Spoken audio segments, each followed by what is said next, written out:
This podcast is part of the Frederick Podcast Network. Learn more at listenfrederick.com. That's number one. You kind of reset your painful, tender to the touch. May also same shoulder length, and the other. All right. Well, hello, everybody. Welcome back to another episode of the Real Health Podcast with Brandy and Amir. I am Dr. Amir Rashidian, a chiropractor. And with me is not Brandy today. We have Dr. Gail Merhi and Dr. Cole Talton. And so Brandy is running some business meetings somewhere else and couldn't make it. We did want to have her here with the docs, but hey, it's cool. We got 3 doctors here. So I'm expecting some serious conversations here. We get some technical. We'll go deep on a few things. We have really good articles today too. So just so you know, if this is your first time watching us or listening to us, first off, the Real Health Podcast is presented by the Frederick Podcast Network, and you can find it on listenfrederick.com, so please check that out. The Real Health Podcast is where we take all the latest news, articles, information, and mainstream media, things you're already exposed to, things you may already be seeing, but what we do is we read it and explain it to you from a wellness perspective so you can understand what it means, how to apply it to your life, and we do it with the purpose and the goal of helping you feel better, get stronger, live longer, and feel younger. So you're like, who are these guys sitting with Dr. Amir today?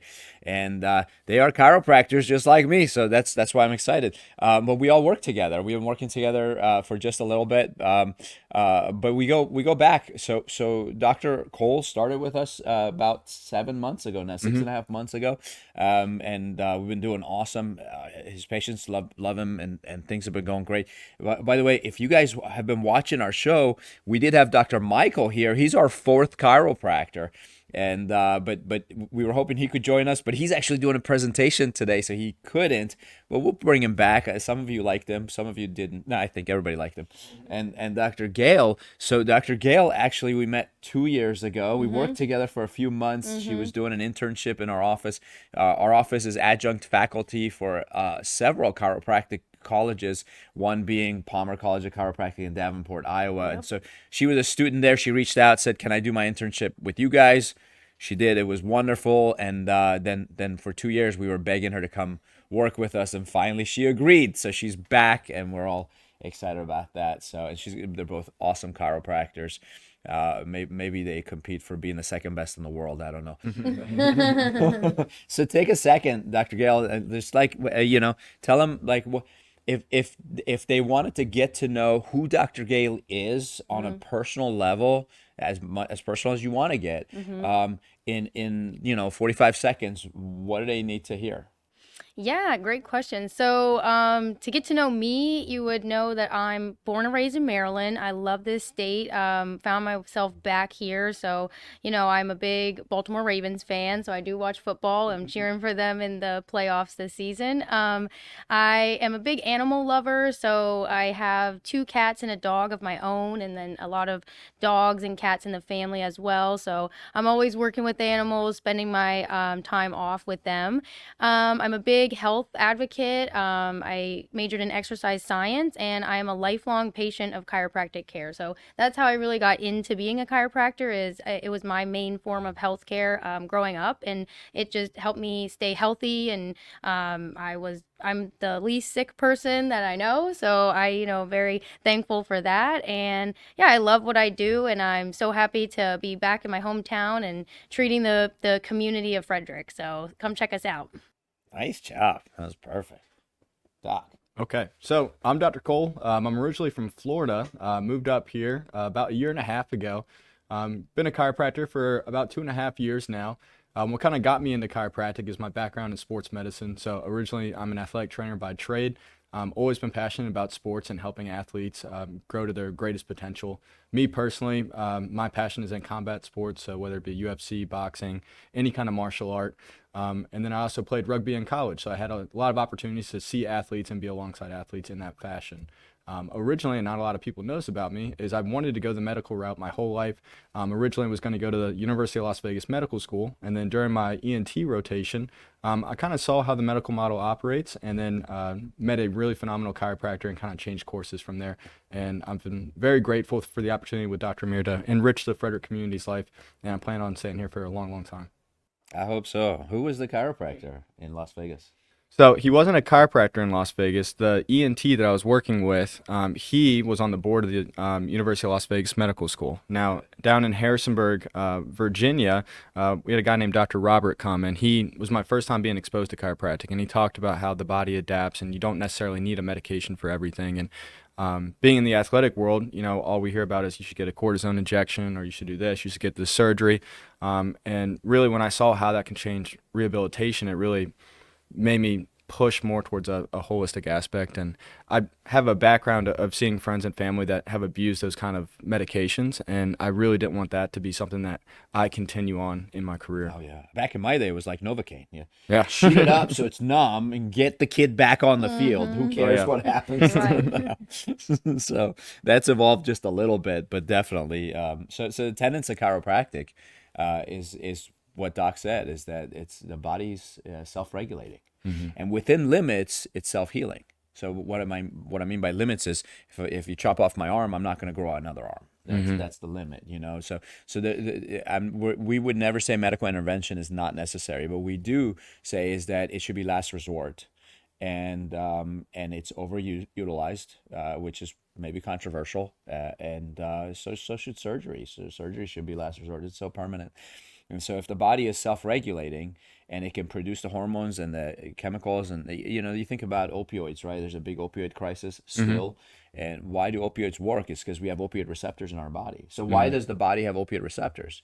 Because it can produce opioids, right? So when we exercise and we do things that we enjoy, our body produces things like endorphins and enkephalins, and those are opioids. And so that's what the receptors receive, and you feel good. So you can produce anything and everything you need. Most drugs either stimulate a receptor or block a receptor, like a beta blocker. Stops your body to respond to stress, and your blood pressure doesn't go up.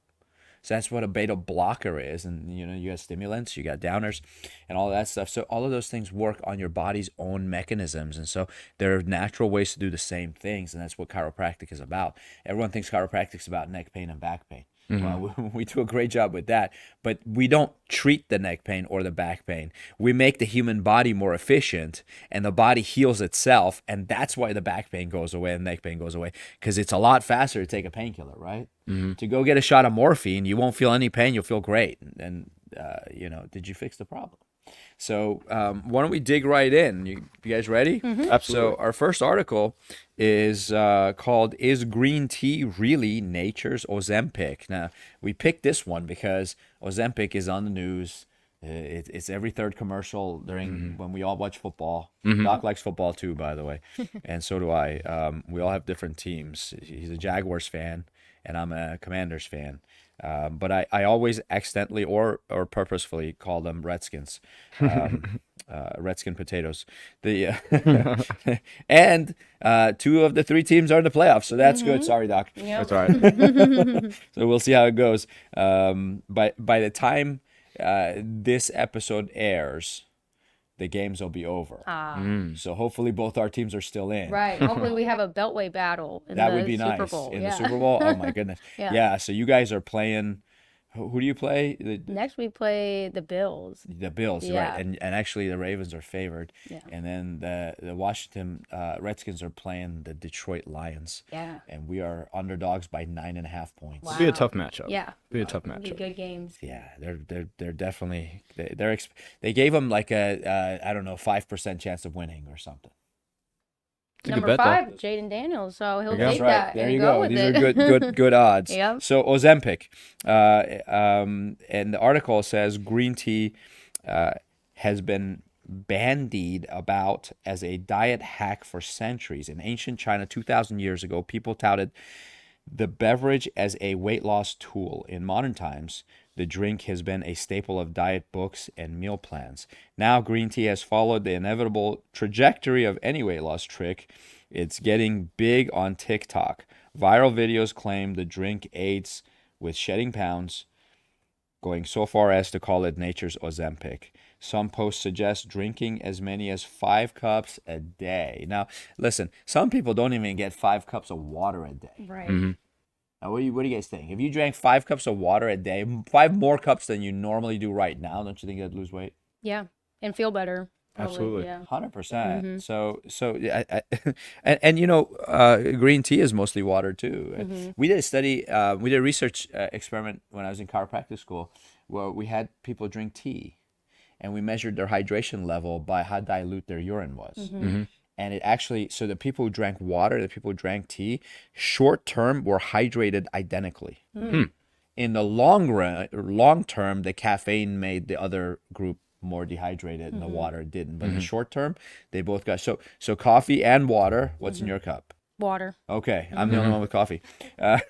We're all getting hydrated. That's right. But because this is what 99.9% water, but long term they got dehydrated. So, anyways, what's the link between green tea and hunger hormones? Many of the TikTok videos claim that green tea boosts the production of GLP-1, a gut hormone that prompts the pancreas to release insulin after a meal. That insulin in turn lowers blood sugar. GLP-1 also slows down the rate at which food leaves the stomach, and it affects areas of the brain that regulate hunger. Ozempic and drugs like it deliver a compound that mimics GLP-1, making people feel fuller faster. Many stop experiencing strong cravings for food. Oh boy, what do you guys think about Ozempic? Well, I can tell you right now, the compound that they're talking about is called semaglutide, and so it's impacting a number of different things. So primarily the pancreas and the liver. When we're taking a look at insulin, like you talked about before, so this drug, it is a hormone, and so hormones, primary messengers that tell the body when to do different things as far as cell translation goes. And like you said, there's natural ways to do this already. So GLP-1 is something that we already have in our body, and we'll get into how you can stimulate that already. But what's really happening here is you're telling your body you're full, and as a result, you're not eating as much. I ran into an old patient of mine at my son's basketball game last Friday, and he's lost. He was 360 pounds, I think, and now he's like 280. And but he's taking a version of, I guess Ozempic is originally for type 2 diabetes. So he's taking Ozempic, and he said that's what helped me lose weight. And then he made the comment, it's hard to eat a lot when you're not hungry anymore. And a lot of people have complained that it actually takes away the joy of enjoying some of the foods that we love. It does. And so when I was in Florida practicing, this was when Ozempic really got big. And so we had a lot of middle-aged women who were kind of catching on to the trend.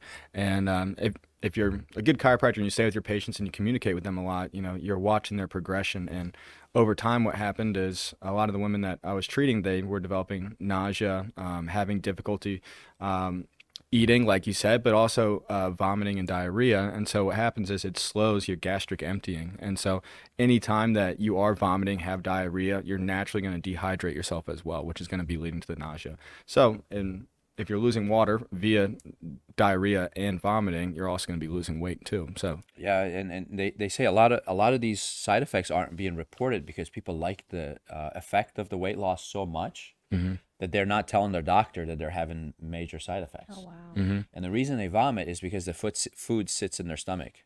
So your stomach should be empty 90 minutes after you eat. If the food is still in there, it starts to ferment, and it's not really good food anymore. And then I have had a couple of patients who had gastroparesis, which means paralysis of the stomach because of this class of medication. And what they do is the dinner they eat is still in their stomach when they wake up in the morning, 8, 9, 10 hours later. And that's what they regurgitate or vomit. Some researchers have theorized that green tea might stimulate GLP-1 in part because studies have found green tea extract can lower blood sugar in diabetic mice.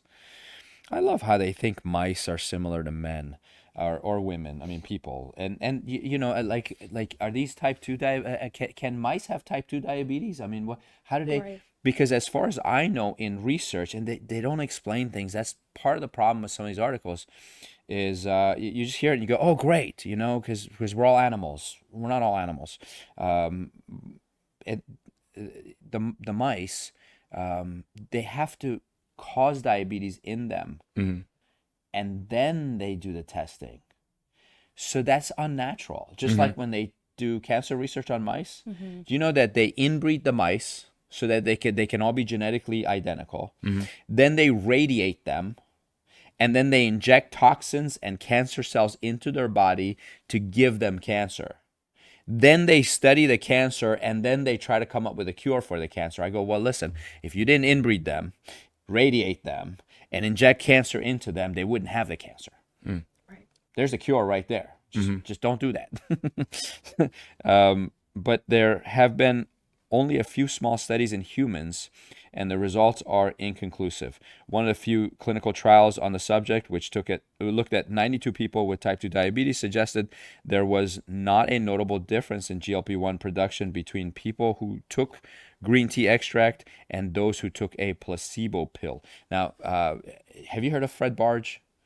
Heard, yeah. Do you know Fred Barge? I don't. So Fred Barge is an old-time chiropractor who's passed away. He's very outspoken, smart guy, and he's quoted as saying the placebo is the only drug that has withstood the test of time. And Harvard University School of Public Health did the study on placebos, and they did, I think, 4 or 5 research studies on placebo, and all the studies showed that placebo works very, very well. The last one they did, they said, what if the patient knows it's a placebo? So they would give the pill to the patient. They say, hey, this is a placebo, but in some people, it's been shown to work just as well as the drug. Would you like to take it? They would say, sure. And they would take it, and it would actually work. So even when they know it's a fake pill, it still works.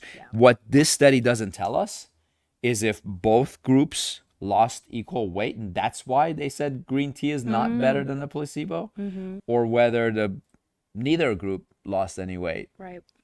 We don't know that. But again, that's the problem with looking at research as the way it's presented in mainstream media. And all research, I hate to say this, I don't know if you guys will agree, all research is biased. Every single bit of it. It is. And so you have to take a look at who is doing the research, for one, primarily. And then you also have to look at the quality of research. And that comes down to a couple of different factors, from whether it be the p-value of the research, which is the significance of it, and then the type of research that's performed. Is this a meta-analysis? Is this a case study?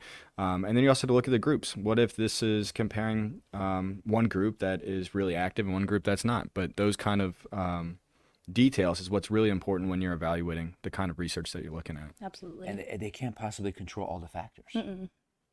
You know, And so, it's a very small sample size as well. So right, yeah, 92 people? Yeah. Come on. Any effect green tea might have on GLP-1 is likely to be small, experts said. Any food or drink can increase GLP-1 levels slightly, Dr. Gosh said. But GLP-1 levels in the bloodstream dip minutes after you eat or drink something. That's one of the reasons we get hungry again, and why temporarily boosting the hormone does not guarantee weight loss. And you know, so here's the difference between chiropractic philosophy and mainstream philosophy. And I don't want to discredit anybody else, but my thought process as a chiropractor is why? Why does it dip a few minutes after eating? And why do we get hungry again? Now, the human body, does it hate itself, or does it want to increase its own chance of survival? Increased survival. Now, we're not talking about people with autoimmune issues. We're talking about people who are functioning normally. In a normal individual, GLP goes up when you eat, and a few minutes later, it dips down. Maybe it's supposed to do that. Yeah, the body's very intelligent. So like you said before, self-healing and self-regulating. The body knows what to do and when to do it. So I get scared when you mess with that stuff. It's like throwing something in, like you got this beautiful Rolex watch or whatever your favorite watch is, a perpetual that's just keeping time indefinitely. And you just throw something in there. You're adding something that doesn't really belong. For what? To lose weight? But now I know a lot of experts have announced that difficulty losing weight is not a lifestyle thing, and it's not a behavioral thing. It is a disease, and that's why these drugs are becoming popular. It says Ozempic and similar drugs, by contrast, linger in the body for days, because it's not something you take every day. They do, is it weekly injections, I think? It is a weekly injection. Yep. And are far more potent than the natural hormone, which makes them uniquely good at suppressing appetite. Yeah. So green tea, they say it does have caffeine and antioxidants, and those can cause the body to lose some weight, but not much. It's insignificant. Green tea also contains compounds called polyphenols. Studies in animals and in humans, human cells have suggested these compounds could improve metabolism and reduce fat absorption from the gut, but trials in humans have had mixed results. There have also been several small studies looking directly at whether green tea is linked to weight loss. One review paper, which looked at over a dozen such randomized controlled trials, found that people taking green tea extract often lost a tiny amount of weight that is not likely to be clinically important. Other studies have also found that people who consume green tea tended to lose a small amount of weight, typically under 4 pounds. Now, why did they give them green tea extract? Couldn't they just take the leaf, the tea, like actual? That's what I was wondering, because if somebody was gonna consume green tea and try this out, it wouldn't be the extract Correct. form. It would be they would go buy tea and steep it and stuff. So yeah, I was curious about that as well. Well, I think the reason they do that is try to make it as repeatable as possible. If you look at different blends of green tea, that might be why. Yeah. But then the application to, a normal person that's reading this article, if they're not taking the exact same extract, they're not going to have the exact same results as the person. And you go, how much overweight were they? Like, if someone weighs 400 pounds and they lose 4 pounds, it is insignificant, right? They lost 1% of their body. Someone weighs 120 pounds and they lose 4 pounds. Now they weigh 116. That's big.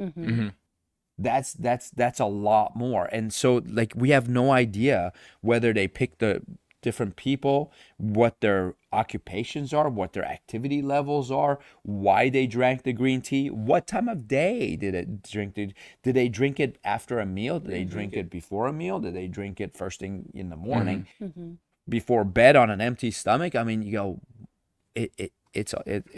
I wish we had more information, but normally I don't like what dietitians say. But this is a registered dietitian. Her name is Julia Zompano. She's got a good name too for a dietitian. That's a perfect name for a dietitian. Zumpano. She could start her own restaurant, the Zumpano Italian restaurant. Registered dietitian at Cleveland Clinic in Ohio added that focusing on a single food or drink ignored the many other factors that played a role in weight loss. Those include a person's broader diet, exercise habits, genetics, stress, metabolism, metabolic health, and even the quality of sleep an individual gets. Gosh, isn't that a big one? Like, we lose so much weight when we sleep. I'm literally 2 pounds lighter every morning from when I was before going to bed. So I know most of that is dehydration because we keep breathing when we sleep, thankfully. Yeah, good. Look, she said, look at how you can improve lifestyle if weight loss is your goal. Not just specifically one food, drug, supplement, whatever it might be. Yeah. And I agree with that. That's the only part of this article I agree with. Yeah. Drink a cup of green tea. That's fine. Sure. Only do it if you like it.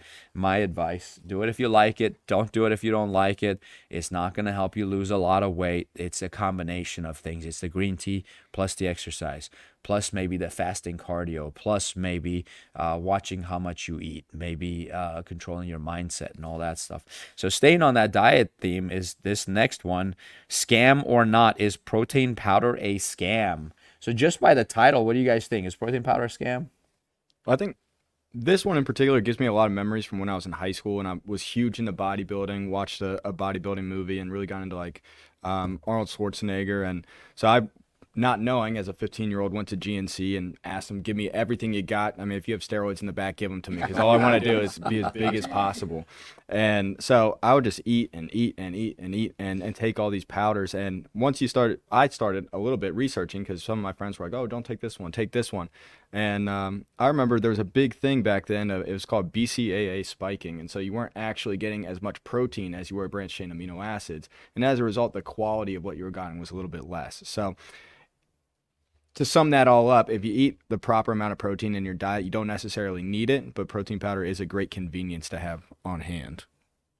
Yeah, I would agree. I would say, like, if we're just answering this specific question, scam or not a scam, I would probably lean more towards scam, unfortunately, just because, like Dr. Cole said, you don't need it necessarily. It's convenient. It's nice, grab and go, or when you are trying to get that extra protein in. But we are able to get all of the protein that we need from natural food sources, whole foods, and that's always the best way to go. I agree 100%. And I would say it's a scam when you have a malnourished 95-year-old who's losing weight because his appetite is low. But then again, it depends on the type of protein powder. For sure. Exactly. Right. Yeah. So a lot of my issue with protein powder, and I eat 6 meals a day. 2 of those meals, part of the meal is a protein shake, about 38 grams of protein, and the other 4 meals are whole foods and mostly chicken, but I do 2 meals a week that's beef, and it's a lean beef. And so anyways, my diet's super strict for many reasons. Everything's measured and weighed and counted and all that stuff. But even then, like, I can see the convenience of that protein powder. But I the biggest thing with protein powders is no matter what it is, it does spike your insulin and it gets digested really quickly. So it's not going to satisfy you. And the quicker something gets digested, there's a possibility it's not going to nourish your body the way you want it to. And so anyways, it says most people don't need to consume this supplement, experts say, but it can be useful in certain situations, which is, exactly what you guys said. There's no question that protein is essential for making muscles, strengthening bones, and maintaining your immune system, digestion, and hormone levels. Do you really need a supplement to get enough protein? And if you do, what kind is best? We asked experts for advice. So this article talks about the vast majority of people in the United States already get enough protein from the foods they eat and don't need to take it in supplement form. So I wonder where she gets that in from. This is Colleen Tewksbury, an assistant professor of nutrition science at the University of Pennsylvania. That's a prestigious university, right? But you go, okay, so first off, why is the words vast majority in quotations? I'm assuming they're quoting her. And secondly, where does she get that most people get enough protein? And how much is enough? Yeah. Now, they do talk about how you should have 0.36. So here it is. Federal guidelines recommend, you know how we feel about federal guidelines. If you've been listening to our podcast, we love federal stuff. Federal guidelines recommend that adults 19 and older, why not 18 and older? I mean, where is this stuff? 19 and older consume 0.36 grams of protein per pound of body weight per day. That comes out to 54 grams for a 150-pound adult, or 72 grams for a person weighing 200 pounds. Research suggests, however, that older adults may benefit from adding about 50% more protein, and those who are pregnant, breastfeeding, or do regular strength and endurance training may want to double the recommended amount or more. So for bodybuilders, the formula is 1 gram per pound of body weight, which creates an excess. There's more than you need because you want the body to have that surplus of those amino acids for muscle building.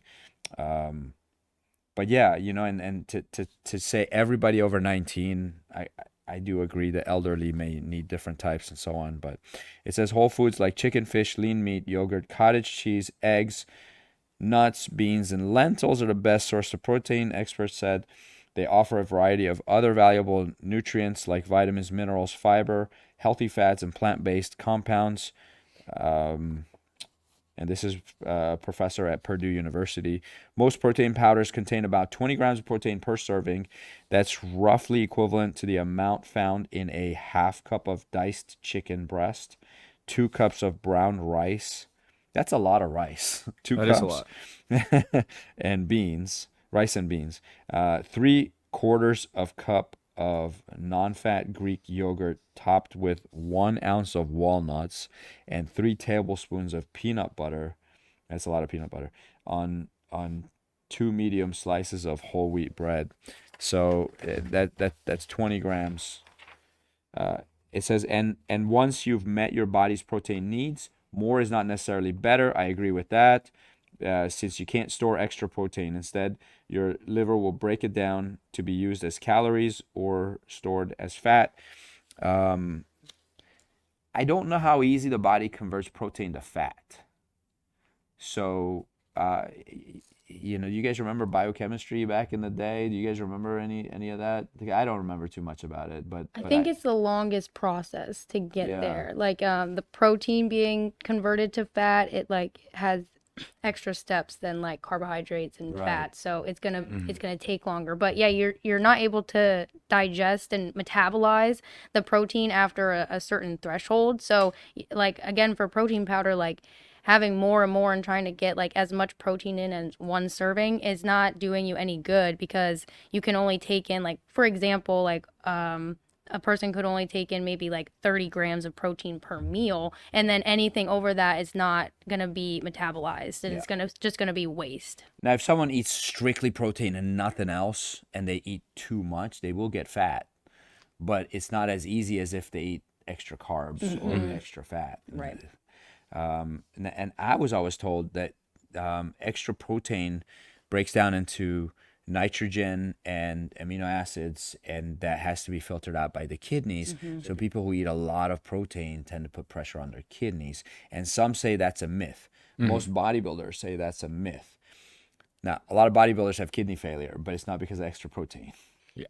It's because of the drugs, the anabolic steroids that they're on. And going back to what you said about stressing your kidneys, that's why a lot of big fads like the carnivore diet, there are upsides, but you have to monitor your ketones. That way you don't go into ketoacidosis. So with this topic, I love protein powder. I don't want to hate on protein powder in any way. It just depends on what your goals are. So if you are a bodybuilder and it's hard for you to eat as many calories as you need to in order to get into that caloric surplus, then yeah, I think that's a really good idea.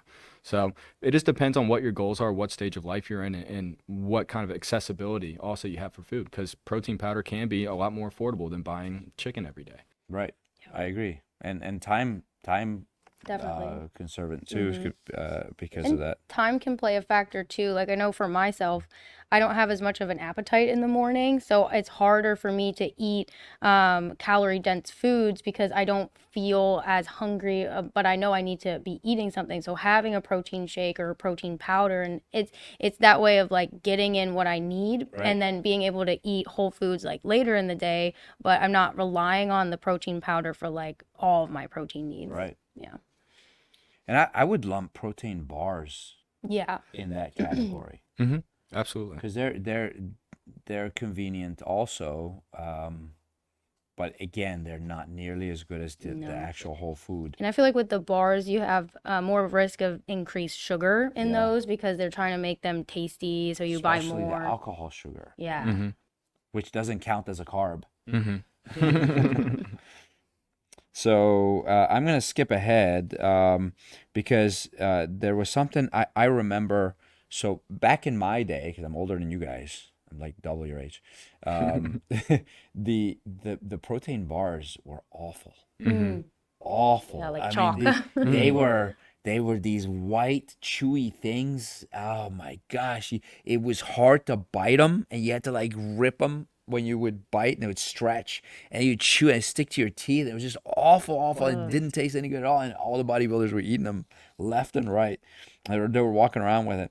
But this is the part that I remember this because supplementation. Again, thank you, federal government, because they like regulate certain things and they don't regulate things that they should. I think they should regulate supplements like protein powder, but they shouldn't approve high fructose corn syrup and ignore vitamin D, because vitamin D is not FDA approved, but high fructose corn syrup is. Very silly. So they don't regulate protein powder, and I do remember seeing many articles about this where they actually had anabolic steroids in protein powder, even from places like I won't mention any brands or anything, but from stores that the general national chain stores would have protein powder, and it's a lot of them said weight gainer on the side, which had high carbs as well.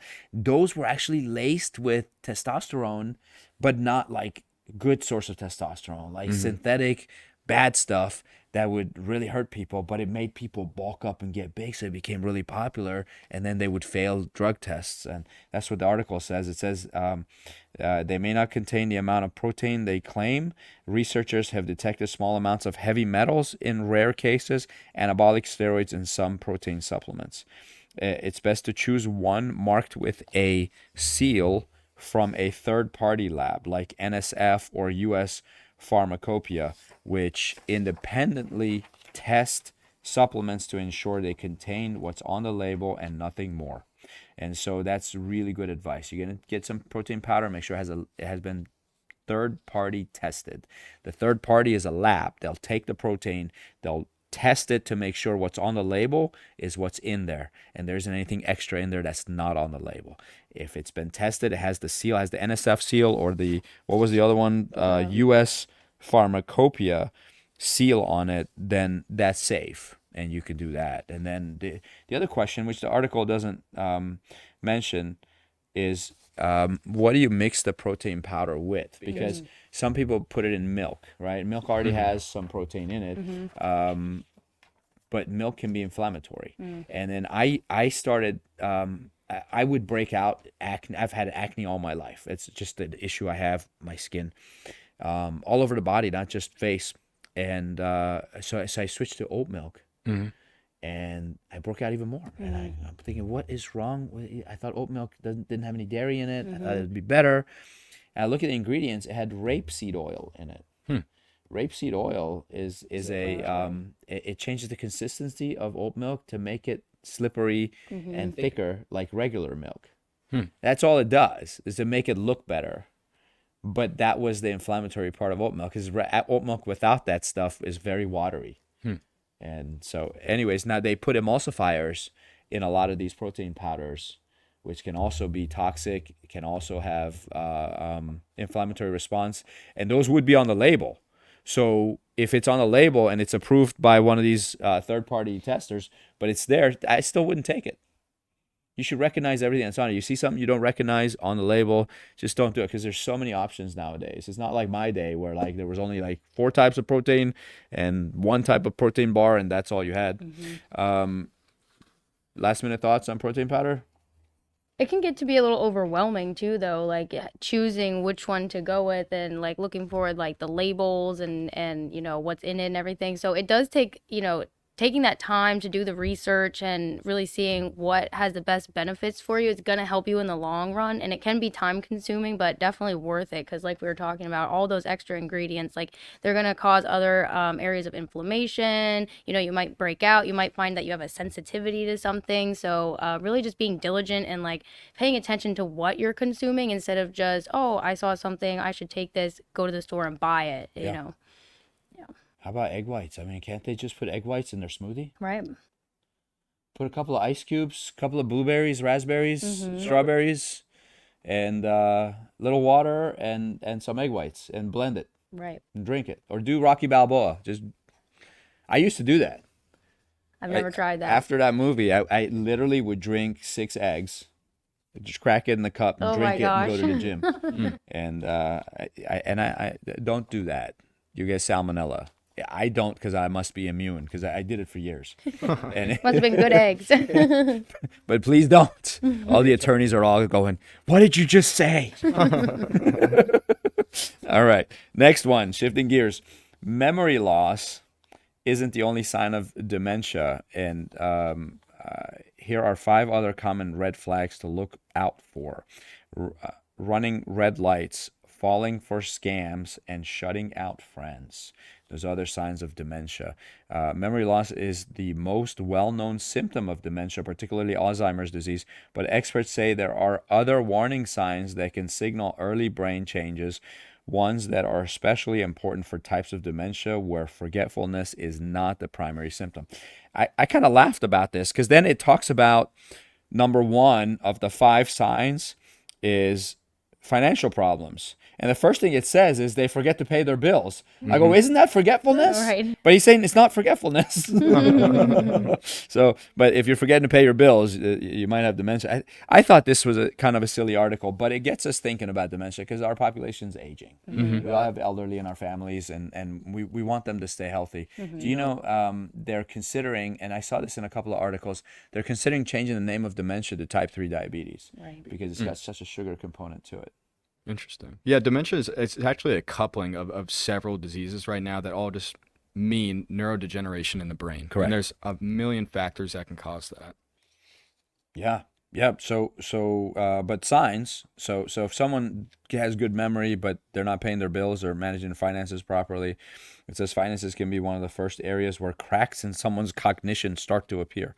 Poor financial decision making, especially a concern for those with frontotemporal dementia, a relatively rare form of dementia where judgment is affected very early on in the disease. Some people with this condition might make big impulsive purchases.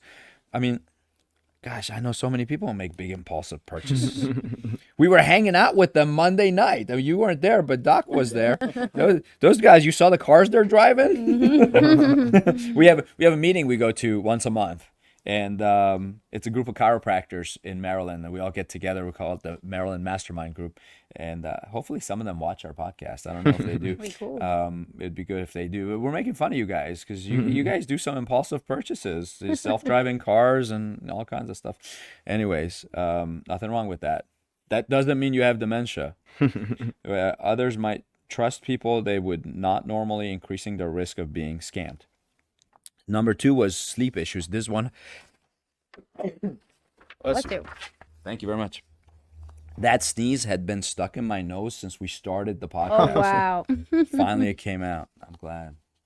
We had to talk about sleep issues for it to come out. Sleep disorders can become more common as people age, and older adults tend to sleep more lightly and go to bed and wake up a little earlier than they used to. That is completely normal. But if there are dramatic changes in someone's sleep habits where they are starting their morning at 3 a.m. or are unable to stay awake during the day, it can be a sign of dementia. Again, it's one of those things where everybody listening and going, oh my gosh, that's me. I must have dementia because I went and bought a really expensive purse and then I stayed up late and I got up early. I must have dementia. Relax. I don't think you have dementia. We're talking more about the elderly. So let's say your grandfather or your elderly father, all of a sudden his sleep patterns change, and he's making really weird financial choices at the same time, and he stops wanting to be around other people, wants to be alone all the time, doesn't want to hang out with friends. That's that sudden shift in patterns. That's when you go, I wonder if some kind of dementia is coming. One change that can occur specifically with dementia with Lewy bodies. Another type of progressive brain disorder is that a person might begin acting out their dreams. So Lewy bodies build up in the brain. Kind of like beta amyloid plaques. Beta amyloid plaques build up and they lead to Alzheimer's. So Lewy bodies lead to a terrible type of dementia. Do you guys know which famous person had Lewy bodies? I did. I'm going to say Muhammad Ali. No, he has Parkinson's. That's traumatic and trauma-induced Parkinson's. But this was Robin Williams, the actor. Really? Oh, So everyone wow. thinks he committed suicide. But he had, there was a really good documentary about his life and why he died. And he had Lewy body dementia. And it's just like beta amyloid plaques. You don't see them until after they die when you do an autopsy. So poor guy did not commit suicide. He had dementia. He did kill himself, but it wasn't because he was depressed. He was actually a very well-adjusted, happy person, especially once he quit drugs and alcohol and cleaned up his life. He was okay, and then the dementia set in. But yeah, if you don't sleep properly, you build up beta amyloid plaques in the brain. You can also have Lewy bodies, and you have to be really, really careful about sleep. And these people act out their dreams during the day while they're awake. This is also true for Parkinson's disease, which is related to dementia with Lewy bodies. Ordinarily, our muscles become paralyzed while we're in REM sleep, which is when we tend to have the most vivid dreams. But in these two neurodegenerative disorders, Toxic proteins attack the cells in the brainstem and control sleep paralysis. This condition, called REM sleep behavior disorder, is not just normal sleepwalking or sleep talking, said Dr. Ronald Postuma, a professor of neurology and neurosurgery at McGill University. At his clinic, patients usually come in after their bed partner has told them that they were hitting them, screaming, yelling during their dreams. How scary is that? Your partner suddenly starts punching you and kicking you, and Yeah, I wanted to kind of make the connection here. We talked about how Parkinson's and Alzheimer's are very close, but traumatic brain injuries and what you briefly mentioned, so CTE is chronic traumatic encephalopathy. So anytime that you're experiencing or a loved one is experiencing rapid changes in personality, which we'll get into in a second, that is a sign that something is going on cognitively. The big thing, I mean, we see it in athletes all the time now. If you remember Antonio Brown, taking off his jersey and dancing on the field. And if you go back that guy's never been the same. No, a couple seasons before, he takes a massive hit against the Bengals, and he was never the same. And Huge. Go look it up on YouTube. It is a hit. Yeah, and especially common in fighters. Tony Ferguson's a huge UFC fighter. He got knocked out very terribly against Justin Gaethje. He's never been the same ever since. And if you follow these people after these traumatic injuries, their personality changes. They're tweeting stuff they shouldn't tweet, buying things they shouldn't buy. And eventually, once they become 60 and 70, they'll be grouped into the dementia class. But these things, it's not just for old people. It can start very, very young. That's a good point. So if you have children in sports, once they have a concussion, I say pull them out. I mean, it's a fine line, but I would say first concussion, the rest of the season they shouldn't play. Just pull them out, let their bodies heal. It's never the first concussion that causes a problem. It's the second one. Absolutely. When they have 2 concussions within a year, that's when they start having issues, and the chronic headaches, dizziness, all kinds of stuff.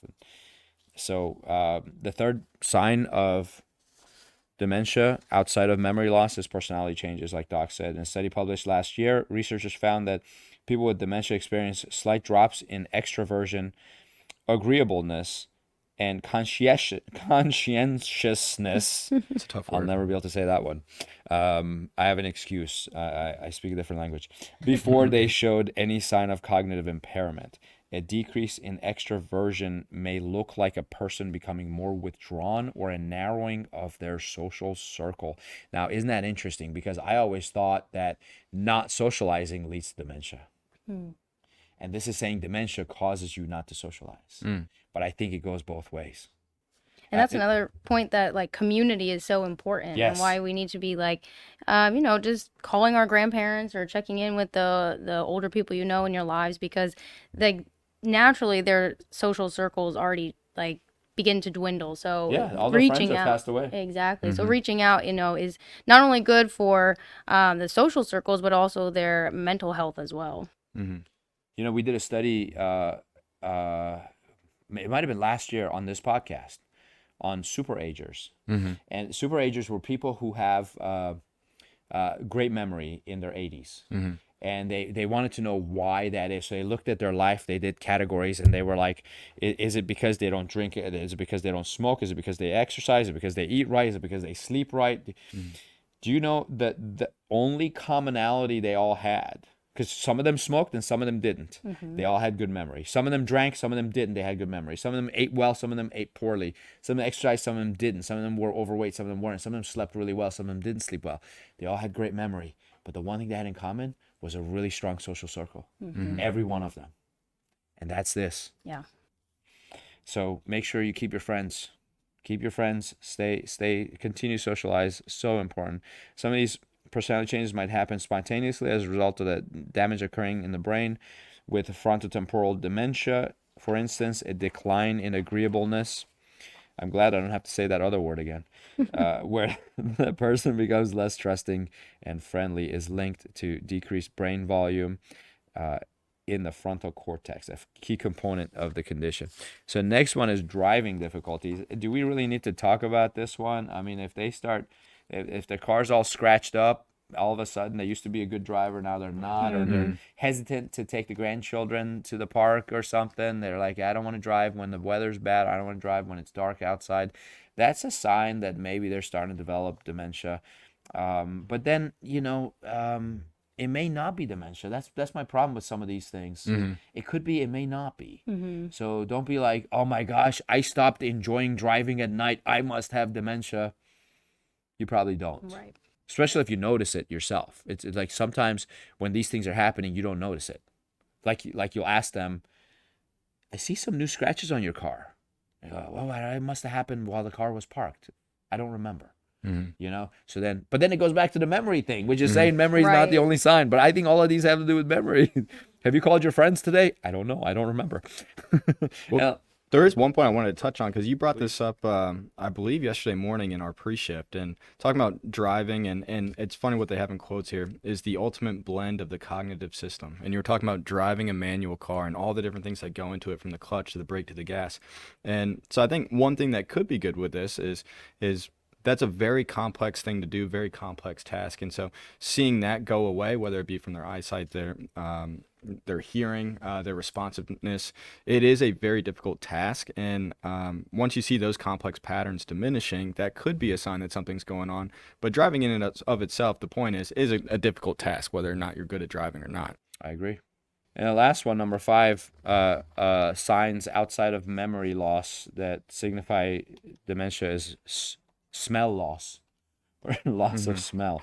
Parts of the brain that control smell, known as the olfactory system, are among some of the first areas damaged in Alzheimer's disease and dementia with Lewy bodies. I'll admit, I had no idea. Smell loss. I know, like, people have strokes, have smell funny things right before the stroke. What do they say? They say they smell burnt popcorn or something. Burnt toast, burnt popcorn. Yeah. But I think, that just leads into, not only neurodegenerative conditions, but also just brain trauma in general. Like a short anecdote is, like, I had a skull fracture in a pretty severe brain injury last year and never had issues with my eyesight before. And then a couple months later, I can hardly see anything. There's very difficult, like with driving at nighttime, it's so blurry. End up having to get glasses. But the trauma that you take to your brain can impact a number of things, whether it be your smell, your sight, your balance. So just being cognitive of that is very important. Exactly. Again, it goes like, none of these things mean you have dementia. It just means you your olfactory nerves are aging faster than the rest of your brain. Hearing and vision don't seem to signify dementia, so that's different because that's normal aging, they say. People with Alzheimer's tend to be able to detect an odor, but they may misidentify it. So in quotations, it says, they go, "What a lovely smell. It smells so sweet. It must be gasoline."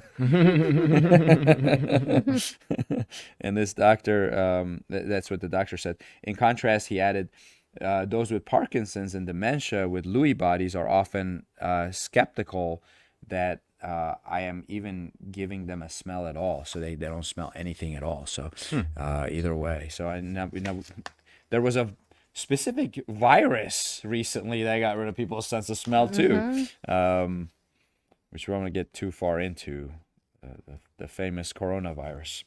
But now, one last article, we'll fly through this one hopefully. It says 10 ways to keep your mind healthy in 2025. Now, this doesn't just apply to 2025. I think it applies to all the time, everywhere. But since we just talked about dementia, I thought this would be a good one to finish with. There are some tried and true habits to help you feel sharp, alive, and well in the coming year. Number 1 is move your body. Gosh, I mean, how important is that? Yeah.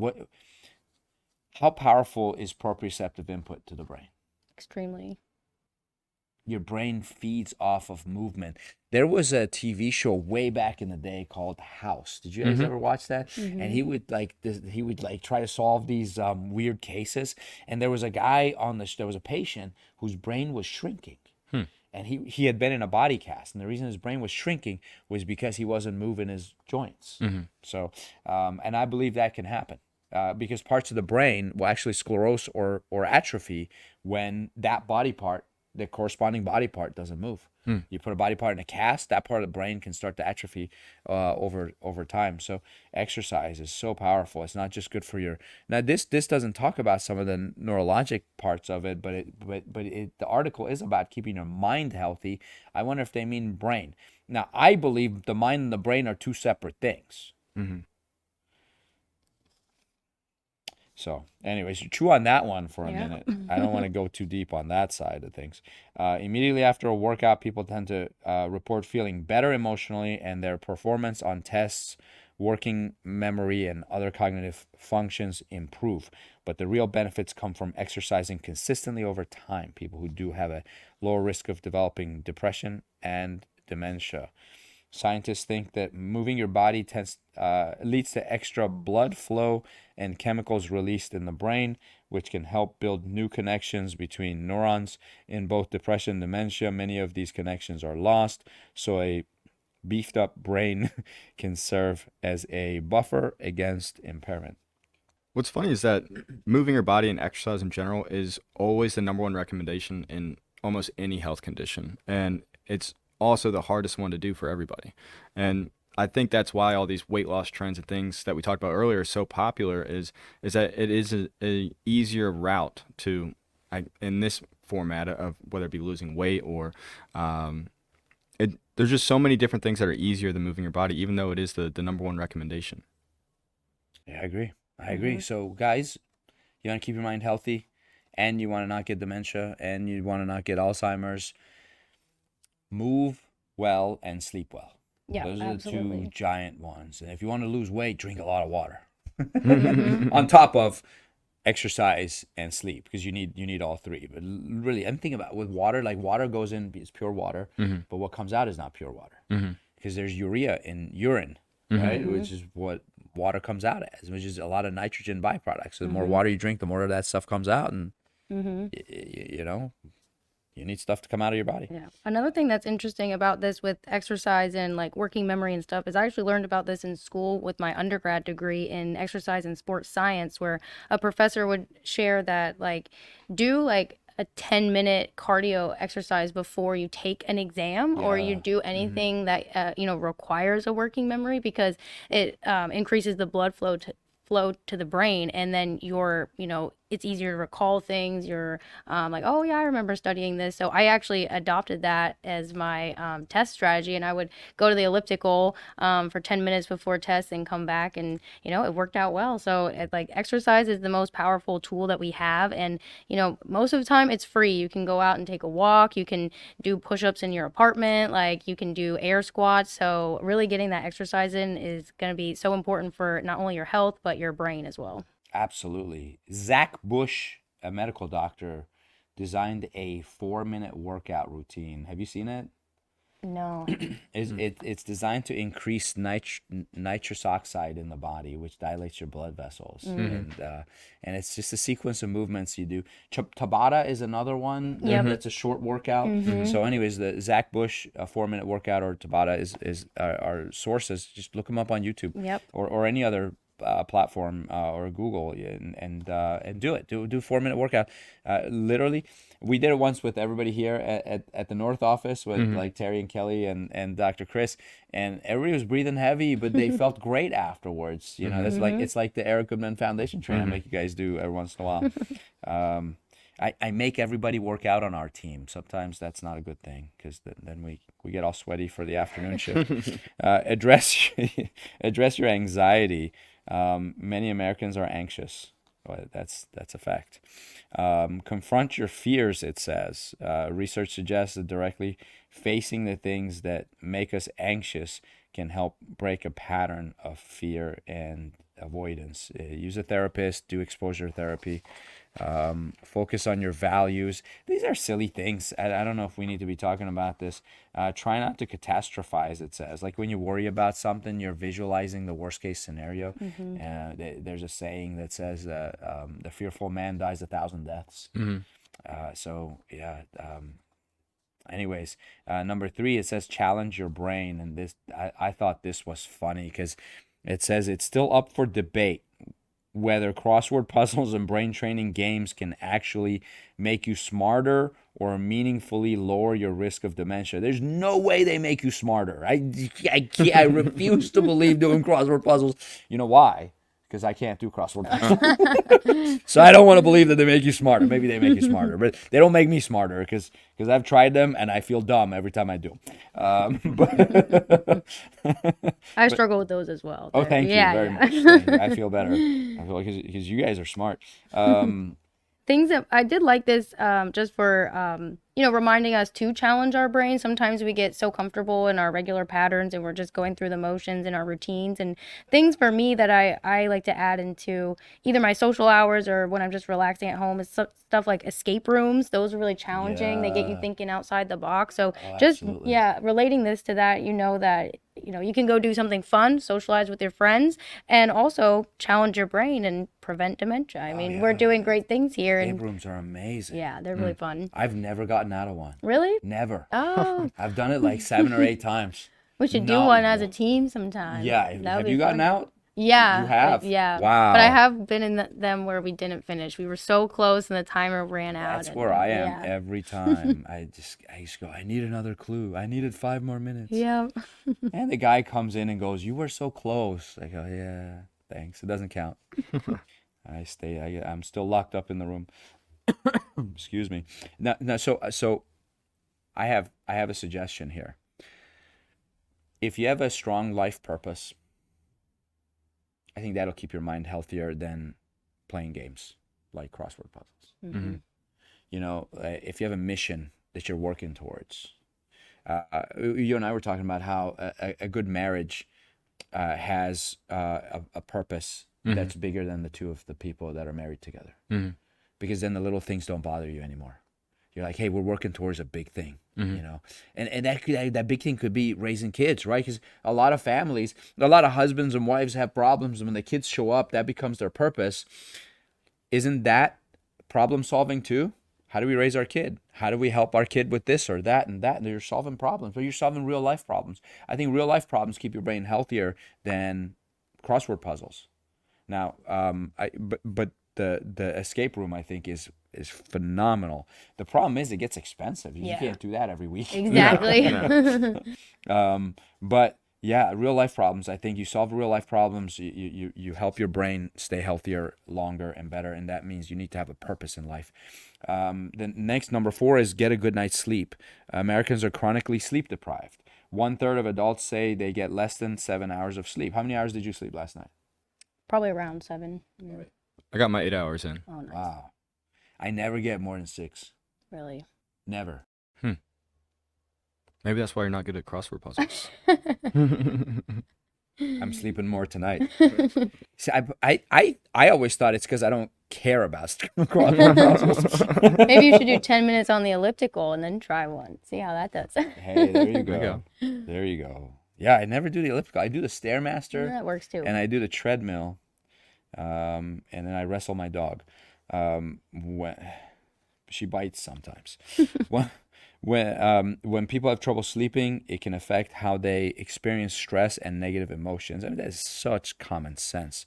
They might also be more likely to ruminate, be quicker to anger, have more negative thoughts, or find it harder to cope with stress, which I agree with. I do. So I wrote about it in my book, and the phrase I put in there is how you sleep is more important than how long you sleep. Because you got a lot of people who sleep 8, 9, 10 hours, but they never achieve that deep REM sleep that they're supposed to, and they wake up a lot, and and they're not rested. 10 hours later, they're still not rested. So, like I went to bed last night. I think it was 11:50 something, and I set my alarm for 6:15 because I was like, I want to get a little more than 6 hours of sleep, and but at 6:03 I woke up.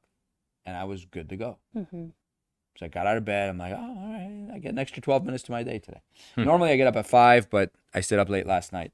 But anyways, so I go, if I'm rested in the morning and I didn't have interrupted sleep the night before, I would think, I don't know. I do agree I should get more than 6 hours.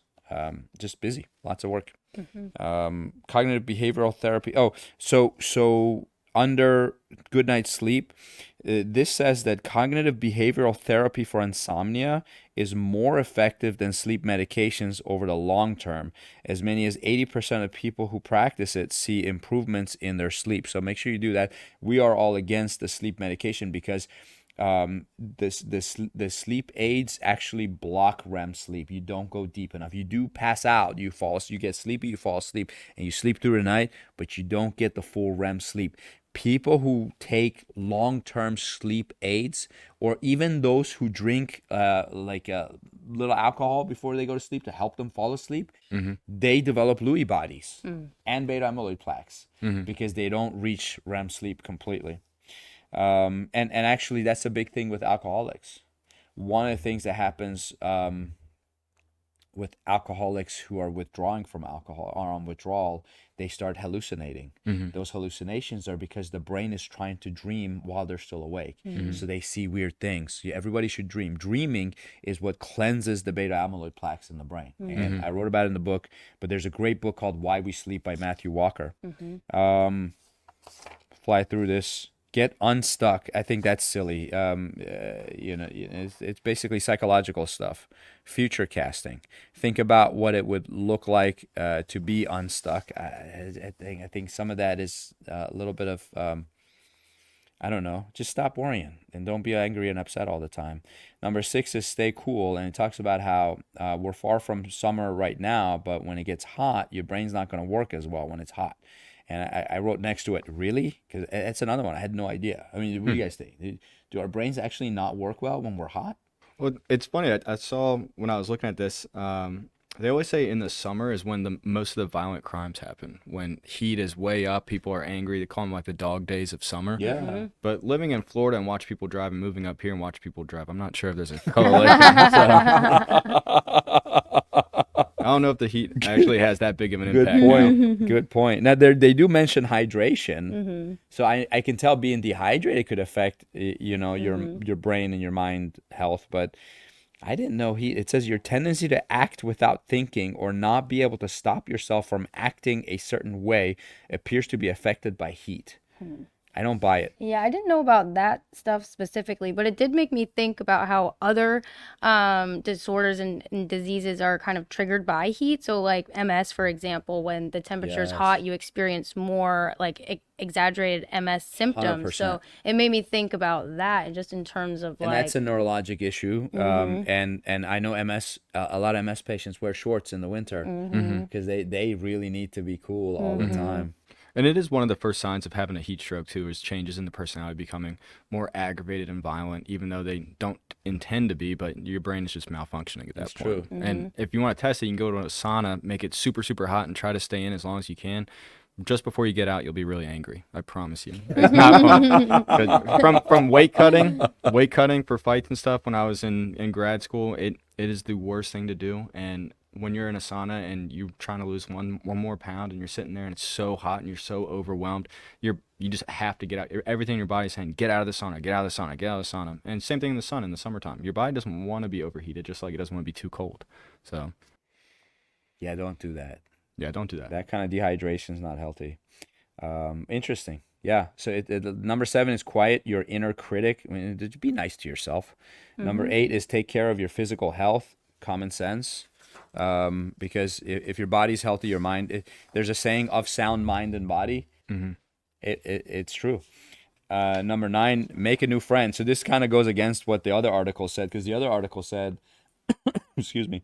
The other article said when you get dementia, you stop hanging out with your friends. This one says if you don't hang out with friends, you're gonna get dementia. So I really think it's the same thing.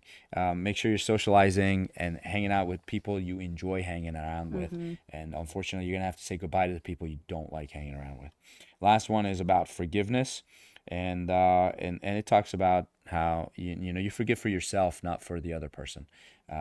Release yourself from the things that are aggravating you and bothering you. Sometimes the person that offended you, they don't remember they offended you, but you hold on to that, and it makes your mind unhealthy. So those are the 10 things you should do in 2025. So by 2026, you don't have to worry about forgiveness anymore. You don't have to worry about exercising, and it's just for 2025. We'll do another article in 26. Well, guys, I think this was great. Any last words of advice or recommendations for our friends?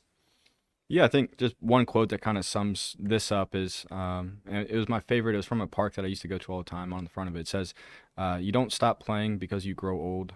You grow old because you stop playing." So, living a happy life, doing the things that you need to do, continuing to have fun, doing escape rooms to test yourself, living a fulfilled life is the best way to maintain your health.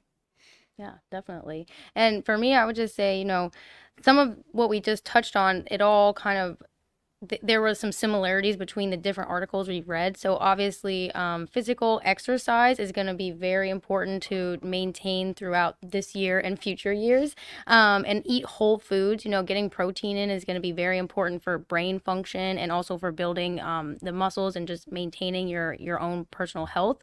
So whole foods is the best source of that. But if you need to supplement with protein, then you can find a good source of that as well. And then lastly, having a good, strong social circle is going to be huge for you, and check in with those people. We get busy, time passes, and you're like, oh, I haven't called my friend. Make it a point to give them a call, and those people who really bring value to your life, like, there's more to it than just friendship. It's actually what keeps us connected. Like, we're communal beings, and that's like one of our core values here too. So yeah, that's really important to maintain those relationships.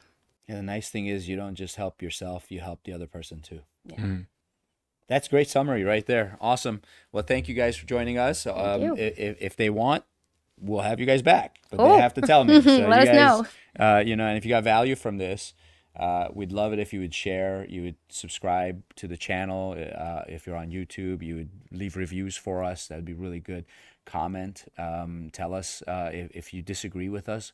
There's been plenty of times where we got comments of disagreement, and then we address those. Sometimes we're wrong, sometimes we're right, and you guys are wrong, but there's been times where we were wrong. So we're not perfect. So we appreciate you supporting us. Remember about listenfrederick.com is where the podcast is, and there's a lot of other podcasts there. So we'd love for you to visit and support the other podcasters there as well. So God bless you. We love you. We thank you, and we'll see you next time. This podcast is part of the Frederick Podcast Network. Learn more at listenfrederick.com.